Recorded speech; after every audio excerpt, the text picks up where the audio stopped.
Hi friends, ఈరోజు మీకోసం ఇంకో కారం పొడి చూపించబోతున్నానండి. ఒక్క చుక్క నూనె కూడా లేకుండా ఈజీగా చేసేసుకోవచ్చు. చాలా బాగుంటుంది, ట్రై చేయండి. కరివేపాకు ప్లస్ మిగిలిన ఇంగ్రీడియంట్స్ ఇప్పుడు వీడియోలో చూద్దాము క్లియర్గా, క్లారిటీగా. ఇది ఇడ్లీలో అయినా, అట్టు మీద పైన జల్లుకోవడానికైనా, ఉప్మాలో అయినా, దేంట్లో అయినా సూపర్గా ఉంటుంది. ట్రై చేసేద్దాం వచ్చేయండి. నా వీడియో నచ్చితే లైక్ చేయండి.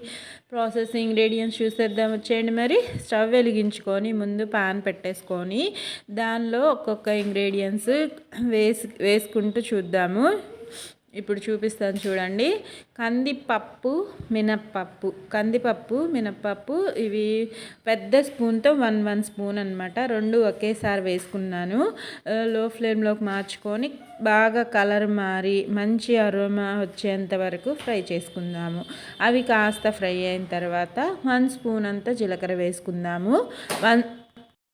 ఇంకా జీలకర్రతో పాటు ధనియాలు కూడా పెద్ద స్పూన్తో 1 స్పూన్ అంత వేసేసుకొని చిటికెడు మెంతులు వేసుకోండి. అంటే 1/2 స్పూన్ అంత మెంతులు. మన కారం పొడిలో మెంతుల ఫ్లేవరు, జీలకర్ర, ధనియాలు ఈ మూడింటి ఫ్లేవరు చాలా బాగుంటుంది. ట్రై చేయండి, సూపర్ హిట్గా ఉంటుంది.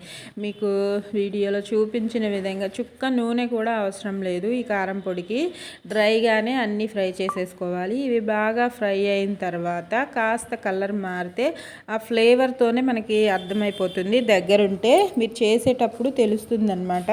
ఫ్లేవర్స్, కలరు రెండు మారిపోతాయి. ఇదిగో చూడండి, చక్కగా కలర్ మారాయి. మళ్ళీ మాడగొట్టేసుకోవద్దు. లో ఫ్లేమ్లో చేసుకుంటే ఈవెన్గా ఫ్రై అవుతాయి అన్నమాట. ఇదే ప్యాన్లో ఎండుమిర్చి ఒక 25 దాకా తీసుకున్నాను. మీరు స్పైస్ తక్కువ తినే వాళ్ళు ఉంటే తగ్గించుకోండి. 20 అయినా లేకపోతే 15 అయినా వేసుకోండి. కొంతమంది అయితే చింతపండు వేస్తారు, నేనైతే వెయ్యను, నాకు ఇష్టం లేదు. ఇలా మనం ఇవన్నీ వేస్తున్నాం కాబట్టి అంత స్పైసీగా ఏముండదు. ఇంకా నువ్వులు పెద్ద స్పూన్తో 1 స్పూన్ అంత వేసాను. ఇది కరివేపాకు ఒక 50 గ్రామ్స్ ఉంటుంది.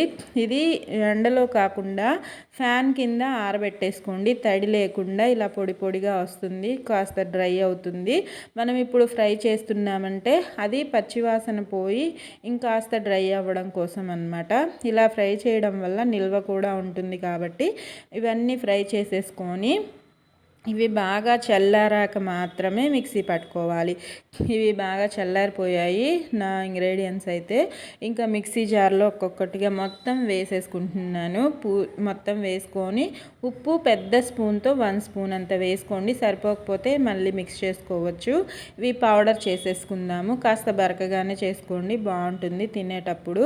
ఇంకా వెల్లుల్లి ఒక గర్భం అంత వేస్తున్నాను. ఈ కారం పొడి కోసం అయితే ఒక గర్భం సరిపోతుంది. మీ క్వాంటిటీని బట్టి పెంచుకోండి, తగ్గించుకోండి. వెల్లుల్లిని కూడా వేసుకొని ఈ పౌడర్లో చక్కగా ఒక్కసారి మిక్సీ పట్టేసుకుంటే మన కారం పొడి అయితే రెడీ అయిపోయింది. చూడండి, లాస్ట్ టెక్స్చర్ అయితే ఇది ఇడ్లీలో తినండి, అట్లలో తినండి, ఎలా తిన్నా బాగుంటుంది. నన్ను సపోర్ట్ చేస్తూ లైక్ చేయండి, కామెంట్ పెట్టండి, షేర్ చేయండి. ఆరోగ్యంగా తినండి.